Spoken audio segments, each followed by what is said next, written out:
I'm Joshua Potts, Mr. Pottsable, and you're watching Trackish. Every single week, we try to meet up with some of the fastest high school track and field and cross country athletes and showcase their personalities. But we got a spin on it this time. Today, we're joined with the head of sports marketing at Brooks. This guy was a beast in high school, a beast in college, and as professional. Now he's taking over Brooks. He's been over there for the past 2.5 years, and they just signed a really big deal with the Brooks Cross Country Championships with Fleet Feet and Sound Running. Garrett Heath is joining me on Trackish. Garrett, it's so great for you to be here with us. It's so great to hear the news of what you are doing with Sound Running and Fleet Fleet, just in totality with the Brooks Cross Country Championship. So I just want to check in with you, how you doing, how you feeling, and man, how have the past, month really been like for you just in general?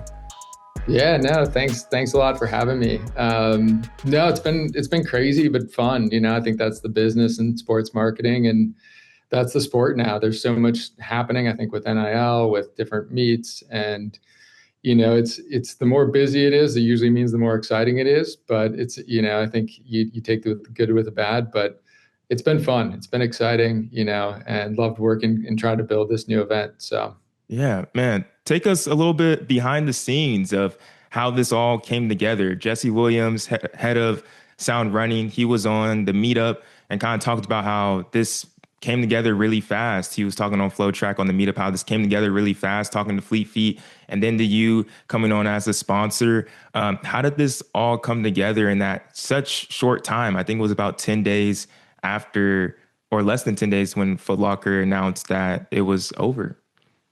yeah, I think everything feels like it always moves fast, but then kind of slows down and you get a chance to like reset. This just never had that time where it slowed down and you had an opportunity to like really think about what you were doing. It was just one thing to the next. And, every day it was like, working with a bunch of different partners to make sure we were moving forward, because I think there was this gap to be filled, right? Like Yeah. Foot Locker stepped back and said that they were going to, end this tradition that's been around for 45 years. And we had been talking to Jesse and some other partners prior to that about doing something in cross country.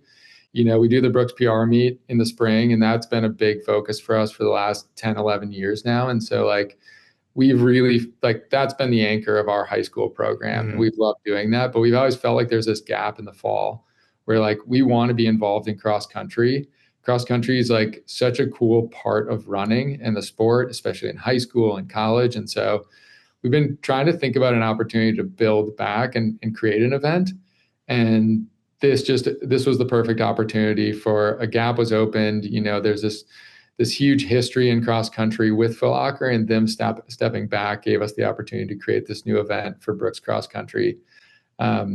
And really try to bring a lot of what we Yeah. do in the track side and the experience for athletes to the cross country course as well. I think you went to it perfectly of a question I want to ask. And I think a lot of people are thinking with that Brooks PR that you guys having under your belt for the past decade now, or even more, just how do you feel like that better prepares Brooks just in totality to uh, be over the Brooks Cross Country Championship, to have this other national championship that's going to go head to head with so many other opportunities that high school athletes can go and compete in the fall during championship season? Yeah, I think we see it internally at Brooks every year with Brooks PR. Like, it gets our company fired up. Everybody here in Seattle, it's this huge moment that people put on their calendars at the start of every year. And they're like, employees want to be there. People in Seattle want to be there. And obviously there's the people that are tuning in, streaming across the country. But the two things for us is, one, we want to put on a race where people can have the best opportunity to run fast and compete. And two, we want to create the best athlete experience that exists in high school.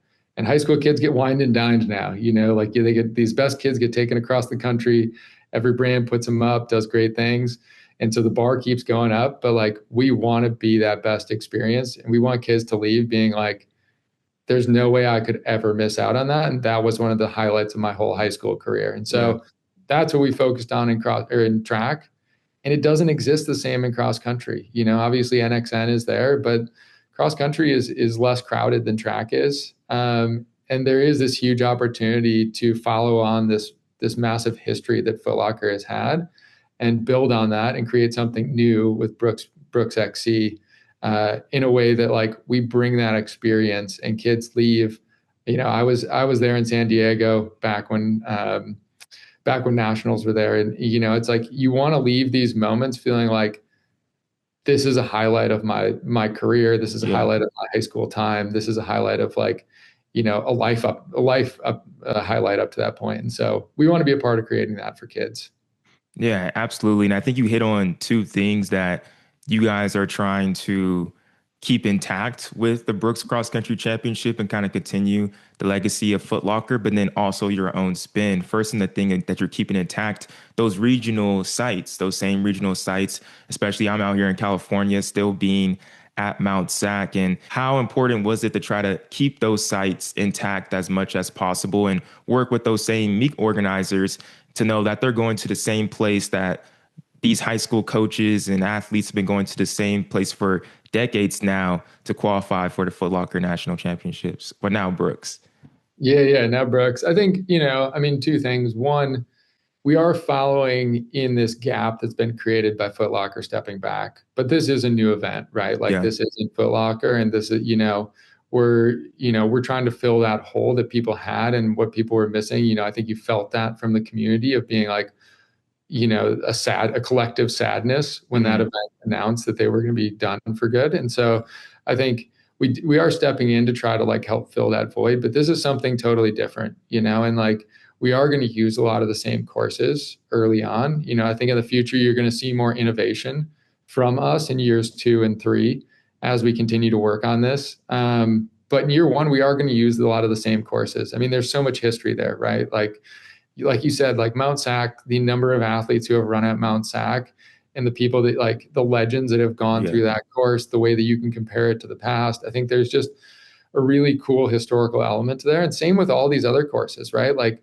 these are all essentially the Northeast courses changed over the last few years, but the South course and the Midwest course, the same courses that were there when I ran, Mhm. and that was a few years ago now. And so like I think there's these storied traditions on these cross country courses that like if there is something special to go run on the same places that all of the people that you look up to and the generation before you looked up to and these icons from back, as far back as the 80s were running on. So yeah, we are going to try to keep a lot of this tradition of cross country as we build this, but the sport needs to innovate, Yeah. like running can't be what it's always been. We have to look for new ways to bring new audiences in. We've got to grow the sport and we want to create a great experience for the people racing. So Was that the whole idea of just introducing right away, like the golden ticket of some way to make sure that you get the best of the best, the fastest of the fastest, the toughest of the toughest to compete at the Brooks Cross Country Championship this December?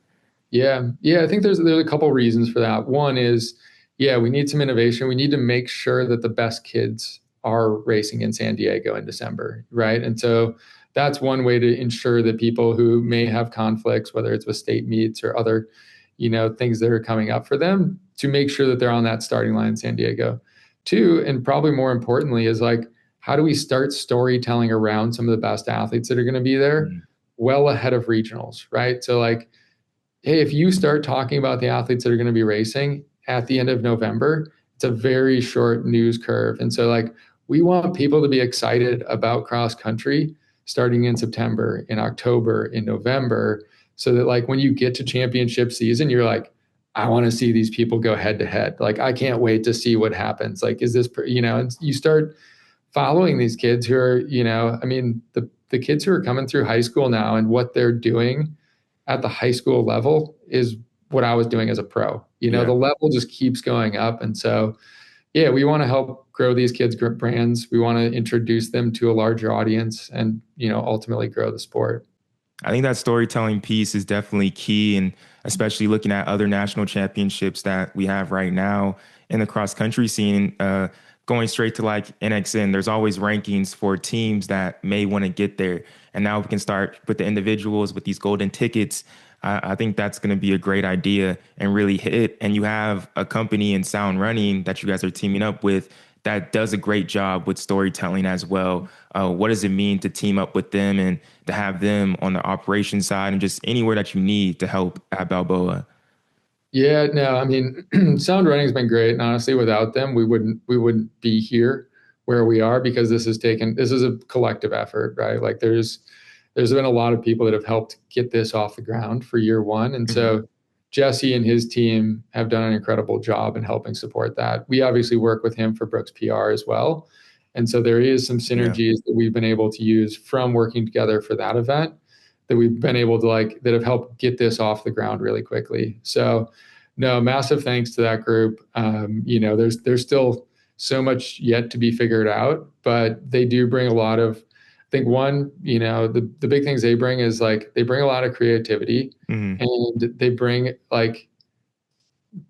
executional element that you need for events. Like you need people that are detail oriented. That you need people that are so focused on getting everything right that when you get to the race day or when you get to the event itself that there's like nothing to worry about. Yeah.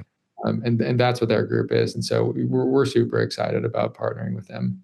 And it's like you guys are putting together a dream team with Fleet Feet, one of the biggest retailers, running retailers in the US. Like, how did that come about? And what does that really mean for this championship to have Fleet Feet a part of it?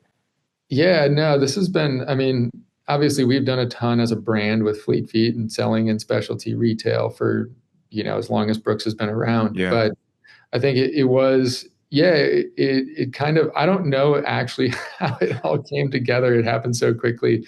But it's been great. We've gotten to, have a lot of conversations with the Fleet Feet team and collaboration and trying to creatively think about whether it's like the golden tickets, Yeah. how do we build this event?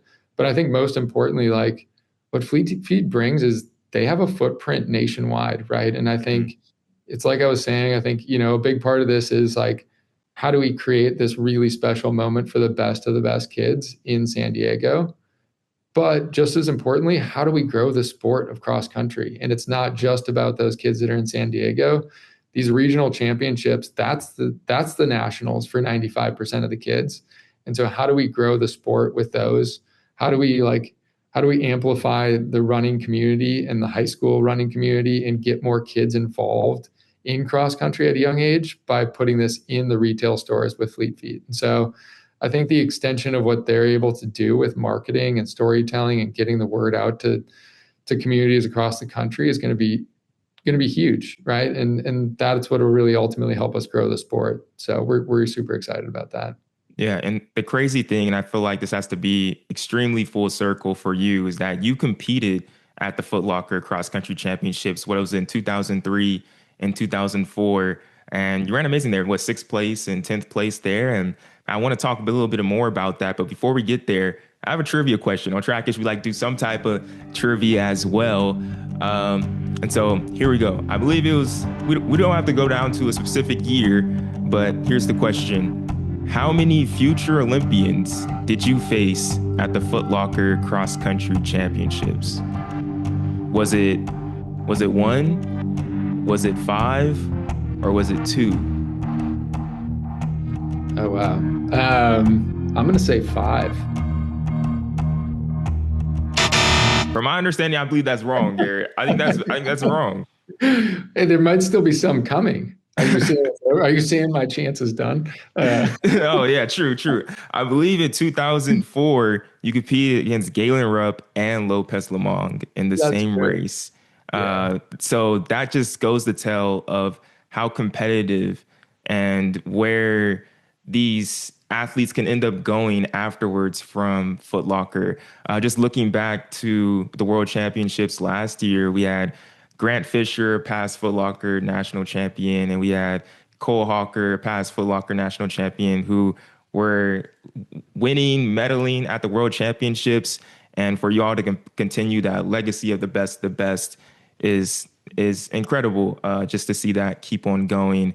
But Lopez Lamong and Galen Rubb, that's pretty. Was that a little intimidating going in, walking into Foot Locker back in the day for you?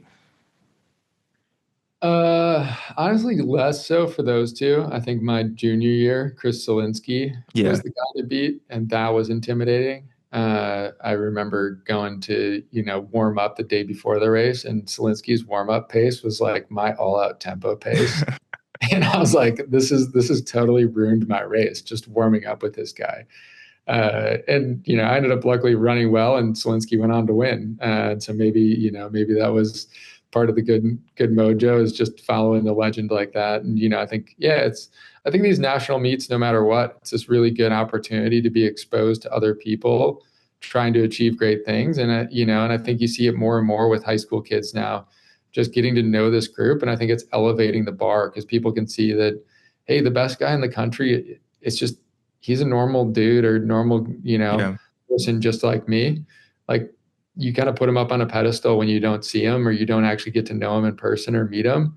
And you meet him in person, you're like, oh, there's nothing crazy about them. Like, I can do what they're doing. So I think that part's really cool. And, obviously I didn't beat Selinsky that day, and he is still a legend, but I think it was a cool opportunity to humanize some of these people. And I think everyone watching, if you don't know, Garrett's also a legend, like when it into the cross country world. Let me make sure I get this right and correct me if I'm wrong. Like, you went to the World Cross Country Championships when you were a professional, everything that you did at Stanford, NCAA. But like when you were a professional, that 4K in Edinburgh, well, you beat Mo Farah before. You beat Asbel Kiprop. You beat Kenisia Bekele as well. What, three times in a row? I think you won Great Edinburgh. So for one, just how's it? So for everyone at home, just know that like the person who's heading this, like he knows a one or two about cross country just in general. And so how exciting is it for you? Like, does this kind of fill a place in your heart to be able to be ahead over a cross country national championship and working with so many amazing people that just love this sport? Yeah, I mean, I'm biased towards cross country. Like, I think cross country is great. I think it's, track's great as well. They bring their own elements, right? And I think Yeah. like track's great because you can ride the line and you know exactly what your splits are, and you're trying to like totally maximize what you can do with efficiency. But cross country is great because it's you versus the elements, and it's like it does take that grit, and you don't know, like, that could mean super muddy, cold, Mhm. frigid temps. It could also mean like really hot, Yeah. flat, and like I think there's this really cool element to cross country of, hey, it's you don't know who you're up against because you can't just compare times, right? And so going to national meets, if you got four different regions where people are coming, one's coming from a really flat, fast course, one's coming from a hilly, muddy course, one's coming from a hilly one in California, and like same with like the Northeast. Like, I think there's a lot of really cool kind of like projections and, I think just content you can do in the build up to be like, who's going to win? Yeah. It's hard to know. And you don't know until you're on that course and you're like, oh, okay, this is how those different skill sets match up in San Diego on one course when everybody runs the same thing. So no, I'm really excited, probably more than most, to be a part of being able to like reshape cross country. I mean, I just think there's so much opportunity with the sport with this, and so much opportunity to bring new fans in because it does bring that extra element of grit, uncertainty, and you can take it to so many different locations worldwide. Um, that yeah, no, like I'm excited to be a part of it. And with that too, before I get you out of here, because I think we need some type of wisdom just in general. Like, we just started a cross country season for a lot of these high school athletes. You've won a lot. I'm just curious, what's the key to getting these wins? If that's on from a team side and especially from an individual side, what do you think is the key to winning a cross country winning a cross country race?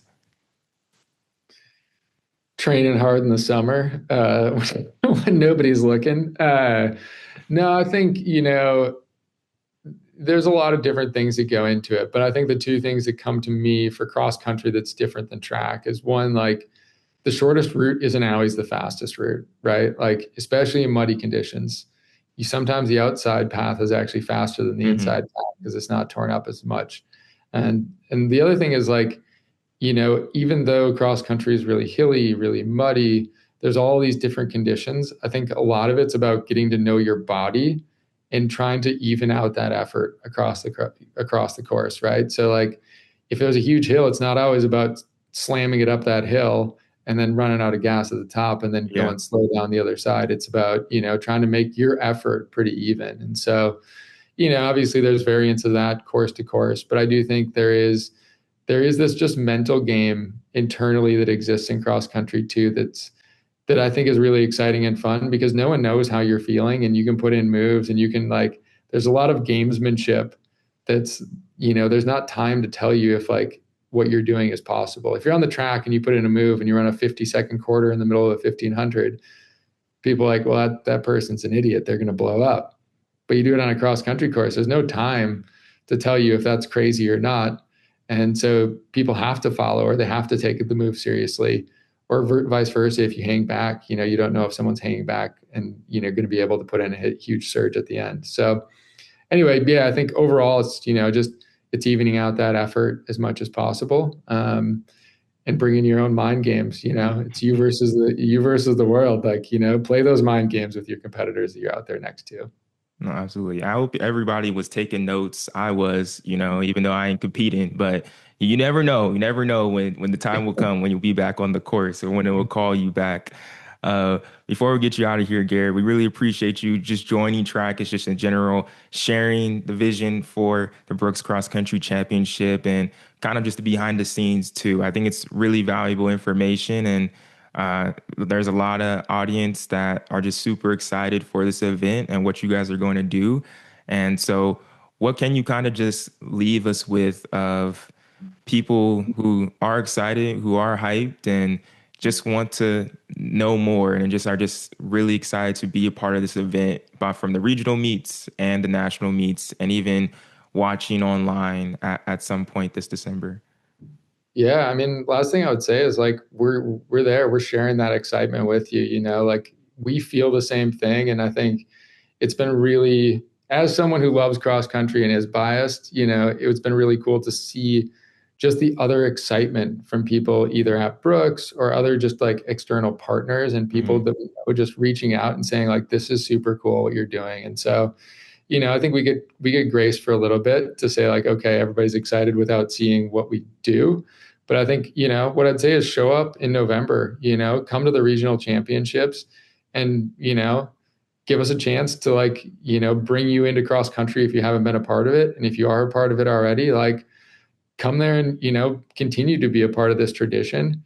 And we're going to look to grow this sport. We're going to look to try to do big things. We're going to listen to the community to try to get more feedback and what that is that we can do to innovate. But no, first and foremost, we're excited and we're going to try to push the envelope as much as we can to make cross country the next big thing in running.